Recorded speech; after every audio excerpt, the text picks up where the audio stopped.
Demonstration of craze. Watch Rufai Oseni blast President Tinubu and member of the Senate over declaration of the state of emergency in Rivers. Yesterday, I saw unfairness at play. I saw a president that was not fair. That's what I saw yesterday. And I'm going to be hard with the truth today. I'm not saying this because of us. I'm saying this because of our democracy. It's time we stop making this a demonstration of craze. All the legal minds have spoken about it extensively. The last state of emergency had in this country, in fact, I think it was the National Assembly that called the attention of the president to that you don't need to suspend the governor. And it was kept in place.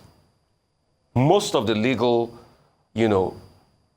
analysis that have come out of Section 305 keeps faulting what the president has done.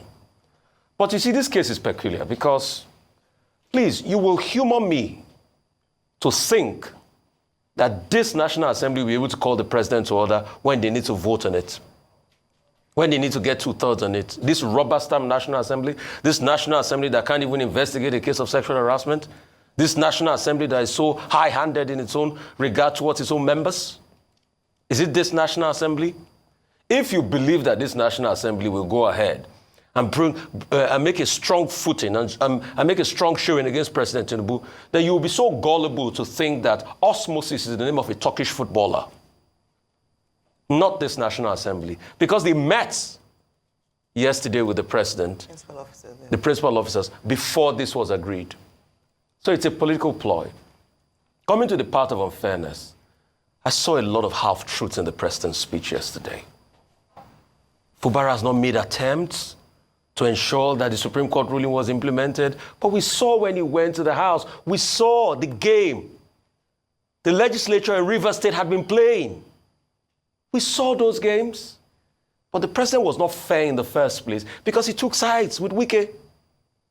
And that's why the likes of Atedo Peter started asking, is there anything more between President Tinubu and Wike this morning? He can't call a spade a spade.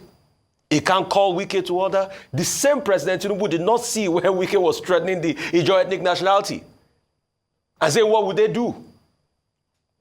The same President Tinubu didn't see all of this. But anyway, what do I expect?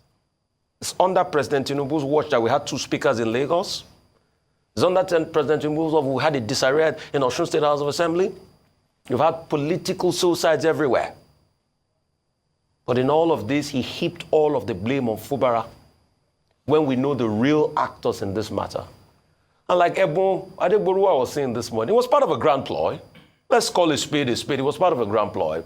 The idea was to remove Fubara in the first place. So they had looked for ways. Why was it that all of a sudden, it was yesterday that they served impeachment notice, that they wrote out the things Fubara had done, and then the president read out the state of emergency. And when you check the state of emergency speech, most of the things enunciated in the state of emergency speech were the things the lawmakers had enunciated in Rivers. So why did it happen all of a sudden? Fela sang a song many years ago. He called it Power Show. I open my eyes and I see for my country. Power show.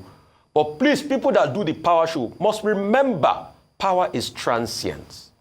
No matter, even if you do 8 years, it will not be there forever. Isn't it shocking that the same president that condemned state of emergency, that was a hero then, has now reneged on everything he condemns? All right. It's a sad day for democracy.